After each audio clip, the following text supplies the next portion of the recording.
Now let's have a look at the array operators. So again, on the operators page, let's click on the array operators. And you can see the list of the available ones. We are starting with the union, which is the plus symbol, union of A and B. Then we have equality, double equal symbol, true if A and B have the same key value pairs. Then we have identity, true if A and B have the same key value pairs in the same order and of the same type. It's basically like triple symbol, basically comparing anything else we've done up to now. Inequality, exclamation equal, true if A is not equal to B, and the same goes for this other one, less than and greater than symbol is the same in inequality. So obviously true if A is not equal to B, and then we have non-identity, exclamation mark, and then two equal symbols, true if A is not identical to B. And if we scroll down a little bit, the operator, the plus operator, returns the right-hand array appended to the left-hand array. For keys that exist in both arrays, the elements of the left-hand array will be used, and the matching elements from the right-hand array will be ignored. Let's quickly have a look at the example in our editor, and I'm going to create the array A, so variable, and we are assigning array to it. We start with the first name key, and it's going to be Sebastian. Then last name key, which will be Suliński, and then we are going to use favorite food, for instance, and that must be lasagna. There we go. Now we're creating the second array, and this time what we are going to put, we're going to also use key first name, and then Nathan. Then we are going to use school, for instance, and for the value we're just going to use a local school. And then we are going to use a favorite food as well. And this one will be chocolate. There we go. And now we are going to create this union and assign it to the C variable. So C equals A plus B. And if we now echo pre-tag, then print R to print our array, and then echo closing pre-tag. And if we save everything and preview it in a browser, as you can see, we've got first name Sebastian, the first name from the second array has been ignored. Then we have last name, which was Suliński, was not present in the second array at all. Then we have favorite food, which we have in both of the arrays, so the value from the first one has been used. And then the last thing was the school, which was the one which was only in a B array. If we now try, and I'm going to swap them basically, so we're going to start with B and then we do A, and if we preview it in a browser now, refresh the page, there we go. Now, because B was the first array to within this union basically, so the first name was the Nathan, which was actually taken rather than Sebastian. Then we have school straight away after that, which is only in a B array. Then we have favorite food, which was in both of them, so from the first array chocolate has been taken, and then the last name, which is only present in a A array, obviously, which is Suliński, which has been appended to this array as well. So that's how this union operator works. Let's now learn how we can compare two arrays. I've created two new arrays, one A, one B. With A we have book and bike, in the other one we have the same items but in the reverse order, and keys are different as well, because book in the first one will have index of 0, and in the second one bike has index of 0, and then obviously bike in the first one will have 1 and book in the second one has 1 basically. So they are different keys. Values are the same but in the reverse order obviously.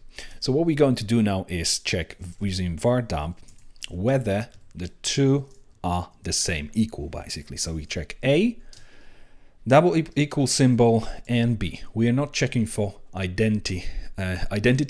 We are only checking for equality, which only checks for keys and values. It doesn't really matter whether they are in the same order or not and of the same data type.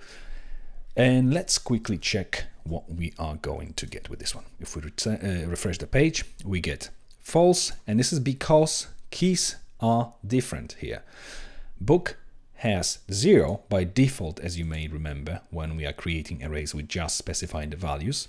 Numerical indexing is prepended to each item, and book receives 0 in this case, and bike would have 1, which is different than obviously what we have in a second array.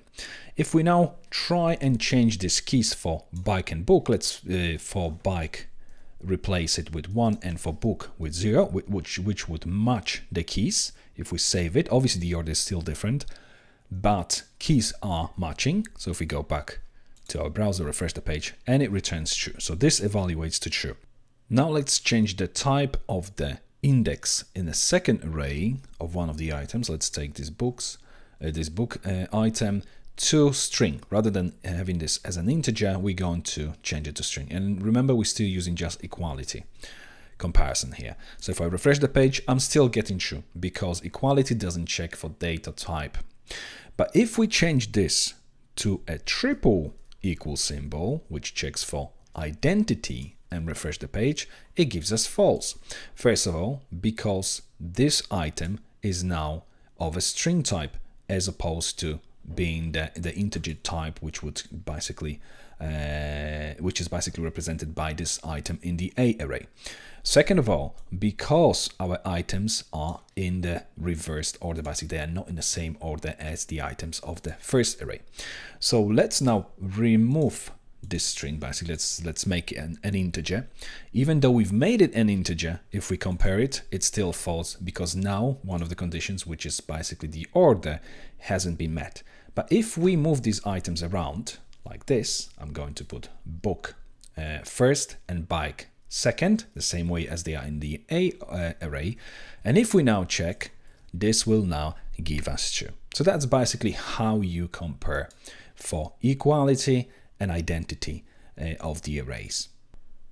Let's now check our arrays for inequality and non-identity. We are keeping our A array the way it is, but we are going to swap these items in a second array again, the same way we've done them before. So we have 1 for bike, 0 for book, but basically in a different order than they are in the first array. So first of all, we are going to check now these two items here. The operator will be exclamation mark equals. It checks if they are not the same, basically not equal.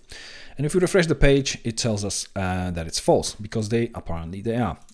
They have the same indexes and they have the same values. Again, remember, we're not checking for inequality. We are checking, sorry, not non-identity. We're checking for inequality, basically, so whether they are not equal, in other words. Let's try another operator, which is basically the equivalent of this one, which is basically this less than and greater than, which does exactly the same job. So if we refresh the page, we get the same result. Fair enough. Now, but if we check for non-identity, checking whether they are not identical, and if we do the same thing, so obviously now exclamation mark plus 2 equal symbols, refresh the page, and it tells us true because they are not identical. But if we swap them around again, the way we did before, and if we remove this comma, last comma, and if we just refresh the page now it tells us false because they are identical. In fact, obviously book has 0 index, and book in the second array has also 0 index, and the same for the bike in first array. It has 1 as index, and it has also 1 as index in a second array. So that's how you basically compare arrays in PHP.